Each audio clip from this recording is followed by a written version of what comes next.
नमस्कार प्रेक्षकांनो, लग्नानंतर होईलच प्रेम मालिकेच्या आजच्या भागामध्ये मी आपलं मनपूर्वक स्वागत करतो। त्यामध्ये आता सुमनचं ज्या मुलावरती प्रेम असतं तो मुलगा दुसऱ्या मुलीसोबत आता भर मंदिरात लग्न करत असतो आणि त्याच वेळेस नंदिनी ही सुमनचा हात धरून आता तिला मंदिरात घेऊन येते आणि लग्न लागत असलेले बघून तिथे लग्न मंडपात येत नंदिनी म्हणते की थांबा, हे लग्न होऊ शकत नाही। तेव्हा सगळेजण आता नंदिनीकडे बघतात।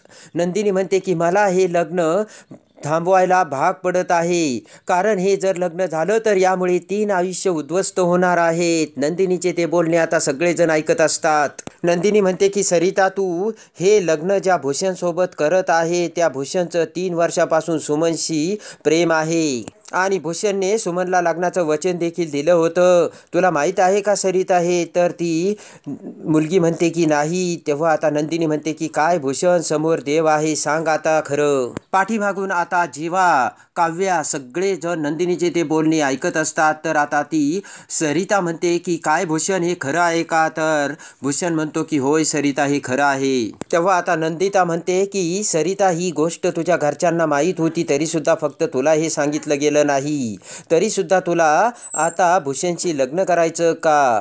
तेव्हा आता भूषणकड आणि घरच्यांकडे रागाने बघत सरिता म्हणते की नाही, आता मला हे लग्न करायचं नाही। तेव्हा आता सरिता म्हणते की ज्या मुलाचं दुसऱ्या मुलीसोबत प्रेम आहे त्या मुलासोबत मला लग्न करायचं नाही।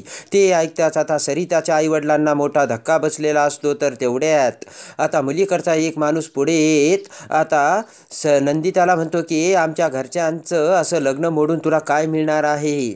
आणि लगेचच तो माणूस म्हणतो की आमचं काय आहे ना ते आम्ही बघून घेऊ, तुला मध्ये बोलण्याची गरज नाही। आणि जास्त आवाज केला तर, असे म्हणत तो माणूस आता नंदिनीवरती धावून येतो। पण त्याच वेळेस बोट करत शुक असे म्हणत पार्थ आता समोर येतो आणि त्या माणसाला गप्प करतो। तेव्हा पार्थला बघून आता त्या माणसाला मोठा धक्का बसलेला असतो। तर पाठीमागून जीवा हे बघत असतो आणि जीवा पार्थ पुढे आलेला बघत म्हणतो की दादा। ते बघून आता नंदिता हात जोडत त्या माणसाला म्हणते की हे बघा, मी कुणाचंही आयुष्य उद्ध्वस्त करायला आले नाही। मी जे करायला आले ना ते सगळ्यांच्या भल्यासाठीच करायला आले। नंदिता म्हणते की हे बघा, लग्न हे एक प्रेमाचं आणि विश्वासाचं बंधन आहे। घरच्यांशी आणि मुलामुलीशी प्रेमाची गाठ बांधली जाते। तुम्ही जर हे लग्न करून दिलं ना, त्यामुळे कोणी सुखी होणार नाही। आणि ही सुमन ही तर आत्महत्या करायला निघाली होती। नंदिता म्हणते की ही सरिताची जबाबदारी कोण घेणार? आणि भूषण, अजूनही तू सगळ्यांसमोर खरं सांग आणि अजूनही वेळ गेलेली नाहीये। तेव्हा आता सरिताकडे बघत भूषण म्हणतो की हो, माझं सरितावरती प्रेम आहे। आणि ते ऐकताच नंदिनीला आनंदाचा धक्का बसलेला असतो। तेव्हा आता नंदिता म्हणते की 2 प्रेम करणाऱ्या जीवांनी एकत्र यायलाच हवं, कारण त्यांचं ते पूर्ण दोघांचंही कर्तव्यच आहे। नंदिता आता त्या सरिताला म्हणते की हे बघ, तू ज्याच्या कुणासोबत लग्न करशील ना त्या लग्नात मी साक्षीदार होऊन नक्की येईल। आणि यामध्ये सरिताचा काहीच दोष नव्हता हे मी सगळ्यांसमोर सांगेन। त्यानंतर सगळ्यांना हात जोडत नंदिता म्हणते की मला माहिती आहे की तुम्ही सगळे सरिता आणि भूषणच्या लग्नाचे हितचिंतक आहात, पण तुम्ही तरी थोडासा समजूतदारपणा दाखवा आणि सुमन आणि भूषणचं लग्न होऊ द्या, यातच यांची भलाई आहे। आणि आता खऱ्या अर्थाने सगळेजण आता लग्न लावण्यासाठी सरिताला बाजूला करून सुमन आणि भूषणला पुढे येण्यासाठी सांगतात। तेव्हा सगळेजण टाळ्या वाजवतात आणि खऱ्या अर्थाने सुमन आता बोल्यावरती चढलेली असते। आणि लगेचच आता गुरुजी हे मंगलाष्टके म्हणू लागतात आणि खऱ्या अर्थाने सुमन आणि त्या भूषणचं लग्न लागलेलं असतं। आणि लगेचच खुश होऊन नंदिनी ही बाहेर पडते। तर पार्थ आता नंदिनी पाठोपाठ आता नंदिनीच्या पाठीमागे जाऊ लागतो। तर इकडे आता जीवा आणि काव्या देखील खूप खुश झालेले असतात आणि आता भटजी हे मंगलाष्टके म्हणू लागतात। आणि आता नंदिनी बाहेर येताच पार्थ आता नंदिनीला थांबत म्हणतो की खरंच मानलं बरं का तुम्हाला? तेव्हा आता नंदिनी म्हणते की नाही हो, मी फक्त त्यांच्यासाठी एक निमित्त होते। त्यांच्या नशिबातच त्या दोघांना एकत्र यायचं होतं. तर पार्थ हसू लागतो आणि नंदिनी आता पार्थला म्हणते की येते बरं का मी, आणि परत थांबत म्हणते की अरे हो हो, मला तर तुमचं थँक्स म्हणायचं राहिलं. अहो तुम्ही पहिल्यापासून मला जर सपोर्ट केला नसता तर हे सगळं मी करू शकले नसते. तेव्हा आता पार्थ म्हणतो की नाही हो, आभार मानण्याची काहीच गरज नाही, तुम्ही जे केलं ते अगदी योग्यच केलं. तेव्हा आता नंदिता म्हणते की खरं तर दोन प्रेम करणाऱ्या व्यक्तींनी एकत्र यायलाच हवं. नंदिता म्हणते की खरंच सुमनने तिच्या हसत मुखाने आणि स्वतःच्या खुशीने, देवाच्या साक्षीने आता तिचं ज्याच्यावरती प्रेम होतं त्या भूषांच्या हातात हात दिला आणि आयुष्यभर ती आता सुखी झाली. तेव्हा आता पार्थला सुद्धा नंदिताचे ते बोलणे खूप आवडलेले असते आणि पार्थ देखील आता खूप खुश झालेला असतो आणि अगदी ताटातूट होता होता दोन जीव एकत्र आले आणि माझं काम झालं असे आता नंदिता पार्थला सांगते. इकडे आता काव्या ही सगळं डोकावून मंदिराच्या पाठीमागून बघत असते. तेवढ्यात आता जीवा हा काव्या शेजारी येतो आणि काव्याकडे बघतो तर काव्या डचकते आणि मोठ्याने ओरडते. तेव्हा आता जेव्हा म्हणतो की मी इथेच होतो, अगं काय सॉलिड मुलगी होती ती, तिने चक्क दुसऱ्या मुलीला आणलं आणि ते लग्न मोडून तिच्या प्रेमासाठी पुन्हा तिचं लग्न त्या मुलाशी लावून दिलं. काय सॉलिड निघाली ती मुलगी. तेव्हा आता जीवा म्हणतो की काय कमाल मुलगी होती ती. काव्या म्हणते की नंदिनी नाव आहे तिचं. तेव्हा आता काव्या म्हणते की माझी सक्की मोठी बहीण नंदिनी. तर पार्थ म्हणतो काय ती नंदिनी होती. तर आता काव्या म्हणते हो. तेव्हा आता जीवा म्हणतो की नंदिनी माझ्या पार्थ दादाला ओळखते का, म्हणजे माझा दादा तिच्या पाठीमागे उभा होता. तेव्हा आता काव्या म्हणते की तो तुझा पार्थ दादा होता का. तर जीवा म्हणतो की हो. जीवा म्हणतो की त्याला मी बघितलं ना, म्हणून मी असा लपून मापून इकडे आलो. तर आता जीवा म्हणतो की पण तिने जे काही केलंय ना ते आता वर्ल्ड फेमस होणार आहे. तिथे जे व्हिडिओ होते ना ते व्हिडिओ काढत होते आणि आता हा व्हिडिओ सगळ्यात फेमस होणार आहे. तेव्हा आता काव्या खुश होते. काव्या म्हणते की एरवी जर तू नंदिनीशी बोलशील ना तर ती एकदम साधी मुलगी दिसेल तुला, पण हे असं जर काही झालं ना तर ती एकदम वाघीण बनते. इकडे आता पार्थ आणि नंदिता हे रस्त्यावरती येतात. तेव्हा आता पार्थ म्हणतो की मी तुम्हाला कुठे सोडू का. तेव्हा आता नंदिता म्हणते की नाही नको नको, ऑलरेडी मी तुम्हाला खूप त्रास दिलाय, जाते मी आता. आणि नंदिता आता रस्त्यावरून रिक्षाला आता ॲटोला बोलावून आता ॲटोमध्ये बसून निघून जाते. तर पार्थ हा आता नंदिताकडे फक्त बघतच राहतो आणि लगेचच आता पार्थला एक गोष्ट आठवते आणि पार्थ आता मोठ्याने हाक मारत म्हणतो की हॅलो एक्सक्यूज मी, तुमचं नाव. पण नंदिताने आता तिचं नावच सांगितलेलं नसतं आणि स्वतःच्या मनाशीच आता पार्थ म्हणतो नाव तर विचारायचंच राहून गेलं. आणि आता पार्थ डोक्याला हात लावतो, पण तेवढ्या जीवाची बुलेट आता पार्थला तिथे दिसते आणि लगेचच पार्थ विचार करतो की जीवा आणि इथे. तर आता इकडे वरती मंदिरात जीवा हा काव्यासोबत बोलत असतो. जीवा म्हणतो की ती तुझी बहीण आहे ना, मग तर आपला प्रॉब्लेमच सॉल्व्ह झाला. ती काय म्हटली माहितीये का, दोन प्रेम करणाऱ्या व्यक्तींनी एकत्र यायलाच हवं. तेव्हा आता काव्या म्हणते की जेव्हा ती नेहमीच असं बोलते, पण यासाठी तू एवढा इनिशिएटिव्ह होऊ नकोस. त्यासाठी तुला आमच्या घरी यावं लागेल आणि आमच्या घरच्यांची रीतसर बोलणी करावी लागेल आणि तू मला रीतसर लग्नाची मागणी घालणार आहेस आणि ते जेव्हा हो म्हणतील तेव्हा मी तुझ्यासोबत लग्नाला उभी राहील. तेव्हा आता काव्या म्हणते की जेव्हा तुला माहिती आहे ना की आपल्याला आत्ताच हे पाऊल उचलायचं नाही. तेव्हा आता जेव्हा म्हणतो की अगं मला सगळं माहिती आहे, मी फक्त तुझी मस्करी करत होतो. तेव्हा आता काव्या म्हणते की मला गजरा आणलेला कुठे. तर जेव्हा आता इकडे तिकडे बघू लागतो, कारण नंदिनीला धक्का बसून तो गजरा आता जीवाच्या हातातून पडलेला असतो. आणि आता इकडे विक्रांत देशमुखाच्या घरी सगळ्या जणांनी जेवणाची तयारी केलेली असते, टेबल लावलेले असतात आणि तेवढ्यात एक छोटी मुलगी सगळ्यांना जेवणाचं आता हाक मारून आमंत्रण देते आणि म्हणते की चला चला सगळ्यांनी जेवायला चला, खूप छान असे गुलाबजाम बनवलेत, नाही तर मी सगळे खाऊन घेईल.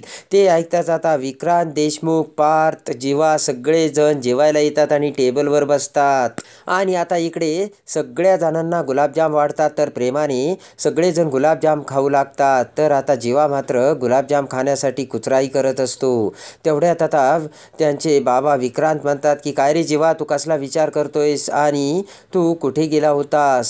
तेव्हा आता लगेचच छोटा भाऊ म्हणतो की डाएटवर आहे ना तो. तेव्हा आता त्याला खाण्यासाठी कुचराई वाटते. त्यानंतर पटकन आता पार्थ म्हणतो की क्लायंटची मीटिंग होती ना तेव्हा त्यांना भेटण्यासाठी तो गेला होता. आणि लगेचच आता पुन्हा पार्थला आत्याची मुलगी ही 2 गुलाबजाम वाढती. तेव्हा आता जेव्हा तिच्याकडे बघत म्हणतो की नाही, प्रेम हे याच्यावरच आहे, आम्ही दोघंसुद्धा आहोत ना. तेव्हा आता ती मुलगी पुन्हा आता जीवाकडे बघू लागते. जेव्हा म्हणतो की आम्हीसुद्धा तुझे मामे भाऊ आहोत, एवढं लक्षात ठेव. तेव्हा आता सगळेजण हसू लागतात. इकडे आता जेवण झाल्यानंतर जेव्हा त्याच्या रूममध्ये जातो आणि पुन्हा काव्याला फोन करतो, तर काव्या जीवाचा आलेला फोन घेते आणि दरवाजा बंद करत म्हणते की जेव्हा मी किती वेळा तुला सांगितलं घरी असताना मला फोन करत जाऊ नकोस. तुझा नंबर ना मी जीविका नावाने मोबाईलमध्ये सेव्ह केला आहे. जेव्हा म्हणतो की ते जे काही असेल मला तुझ्याशी बोलायचं होतं. जेव्हा म्हणतो की हे काय तू माझं नाव जीविका नावाने सेव्ह केलं ना, ते मला अजिबात आवडलेलं नाहीये. तेव्हा आता काव्या म्हणते की जेव्हा माझं नाव तुझ्या मोबाईलमध्ये तू कविता नावाने सेव्ह केलेलं मला सुद्धा आवडत नाही, पण काय करणार आता, आपला नाविलाज आहे ना. जेव्हा म्हणतो की अगं असं काय करतेस, किती छान नाव आहे कविता आणि मी किती प्रेमाने ठेवलंय कविता. तेव्हा आता काव्या म्हणते की प्लीज जीवा आता फोन ठेव.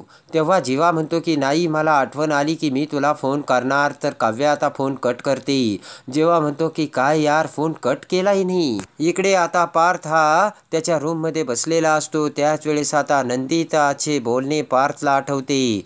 पार्थने आता ज्या वेळेस नंदिताला लिफ्ट दिली होती त्यावेळेस नंदिता पार्थला म्हटलेली असते की तुम्हीसुद्धा माणुसकीवरती आणि तुमचासुद्धा प्रेमावरती विश्वास आहे ना. माझ्या मैत्रिणीचा जीव धोक्यात आहे म्हणून अर्जंट आहे, तेव्हा प्लीज तुम्ही लिफ्ट द्या, असे आता नंदिताने पार्थला सांगितलेलं असतं. पार्थ विचार करतो की अरे यार, त्या मुलीचं नावच विचारलं नाही आपण, काय नाव असेल तिचं आणि आपण आता ते कसं शोधायचं. इकडे आता सुमन ही नंदिताला कॉल करते आणि तुझ्यामुळे आज मला खऱ्या अर्थाने नवीन आयुष्य मिळालं आणि मी नवीन आयुष्याला माझ्या मनपसंतीच्या जोडीदारासोबत सुरुवात केली, असे म्हणत आता सुमन ही नंदिताचे फोनवरती आभार मानत असते. सुमन म्हणते की मला तुझ्या त्या मित्राला सुद्धा थँक्स म्हणायचं होतं बरं का.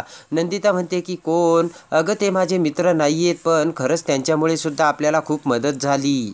नंदिता म्हणते की अगं तुला माहिती आहे का, तू आता दरवाजा बंद केला होता ना तेव्हा मी जबरदस्तीने त्यांच्या गाडीत जाऊन बसली. सुमन म्हणते की अगं पण त्यांचं नाव काय आहे. तर आता नंदिताला सुद्धा पार्थचं नाव माहीत नसतं आणि तिने विचारलंही नसते, पण नंदिता खुश झालेली असते आणि नंदिता म्हणते की अगं त्यांचं नाव मी तुला बरं जाऊ दे, नंतर कॉल करते, आपण नंतर बोलू, असे म्हणत आता नंदिता फोन ठेवते. आणि लगेच आता नंदिता समोर पार्थने कसा दरवाजा तोडला होता आणि त्या मुलीचं आयुष्य आणि तुम्ही 5 मिनिटानंतरचं तिचं आयुष्य यामध्ये किती बदल तुम्ही घडवला, हे आता पार्थचे बोलणे नंदिताच्या डोळ्यासमोर येते. तेव्हा आता नंदिता विचार करते की त्या मुलाचं मी नावही विचारलं नाही, काय असेल त्याचं नाव. इकडे आता पार्थच्या सुद्धा डोक्यातून नंदिताचा विचार जातच नसतो. पार्थ विचार करतो की काही केल्या ती मुलगी डोक्यातून जातच नाहीये. आणि आता पार्थ विचार करतो की खरंच प्रचंड आत्मविश्वास असलेली ही मुलगी किती सुंदर मनाची आहे. तर इकडे आता नंदिता विचार करते की कधीही कोणतीही ओळख नसताना मदत करणारा त्या मुलाचं नाव काय असेल. पार्थ म्हणतो की तिचं नाव नाही कळलं तर मनाला किती हुरहुर लागून गेली. तेव्हा आता इकडे नंदिता विचार करते की आमची पुन्हा भेट होईल का. इकडे आता पार्थ सुद्धा विचार करतो की पुन्हा आम्ही भेटणार का. इकडे आता नंदिनी ही तिच्या बेडरूममध्ये असताना काव्या आणि तिची छोटी बहीण पुन्हा दोघी भांडत तिथे येतात. नंदिनी म्हणते की आता काय केलं हिने. तर आता ती छोटी बहीण म्हणते की मी काहीच नाही केलं, ही काव्यास ताई मला त्रास देते. आरू म्हणते की ताई ही मांजर आहे, मांजर, मी हिच्या कोणत्या जरी वस्तूला हात लावला ना अशी मांजरासारखी माझ्यावरती खेक असते. तेव्हा आता नंदिनी दोघींनाही समजावू लागते. काव्या म्हणते की ताईने काय केलं माहितीये का, इस्त्री केलेल्या हिच्या रुमालवर खराब होऊ नये, घडी मोडू नये म्हणून माझे हिस्ट्रीचे पुस्तक ठेवले. तर आता नंदिता हसू लागते.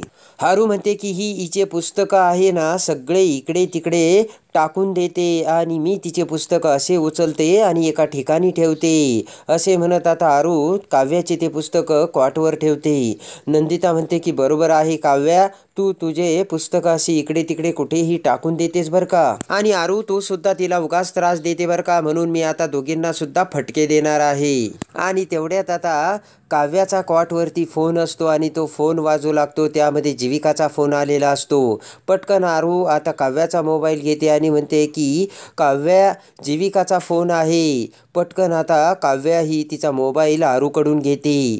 तेव्हा आता नंदिता म्हणते की काव्या, तुझं आणि जीविकाचं काय चालतं ग, खूप फोन येतात तिचे. आणि आता काव्या थोडीशी घाबरल्यागत होते. तेव्हा नंदिता म्हणते की काय चेहरा असा का भीतीसारखा घाबरा घुबरा झाला तुझा काव्या.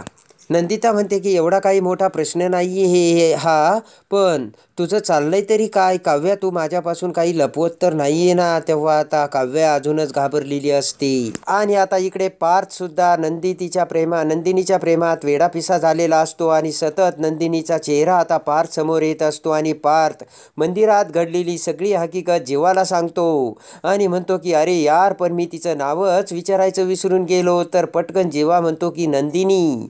तेव्हा आता पार्थला मोठा धक्का बसतो आणि पार्थ म्हणतो की तुला कसं माहिती. तर जीवा सुद्धा आता घाबरलेला असतो. आणि अखेर आता पार्थ हा पुन्हा रस्त्याने जात असताना अखेर पार्थला योगायोगाने समोरच नंदिनी दिसते. आणि ताबडतोब पार्थ त्याची कार थांबवून नंदिनीकडे येत म्हणतो की एक्सक्यूज मी. तेव्हा आता नंदिनी सुद्धा पार्थकडे बघते आणि खूप खूप खुश होत म्हणते की अरे तुम्ही. तर आता पुन्हा नंदिनी आणि पार्थची भेट झालेली असते. आणि त्याच वेळेस आता इकडे पार्थची आते बहिणीचे सुद्धा आता पार्थवरती प्रेम असते आणि ती पार्थवर मनापासून प्रेम करत असते. आणि लगेचच आता तिच्या रूमचा दरवाजा उघडून त्या रूममध्ये सगळीकडे तिने पार्थचे फोटो लावलेले असतात. आणि त्या फोटोकडे बघत ती म्हणते की आय लव्ह यू पार्थ. आणि आता पार्थचं इकडं नंदितावरती प्रेम झालेलं असतं. तेव्हा आता पार्थ हा नंदितावरती प्रेमाचा प्रपोज करून नंदिता आणि पार्थ एकत्र येणार का हे बघण्यासाठी आणि लग्नानंतर होईलच प्रेम या मालिकेच्या डेली अपडेटसाठी बेल नोटिफिकेशनवर क्लिक करून आपल्या चॅनलला लाईक करा, सबस्क्राईब करा.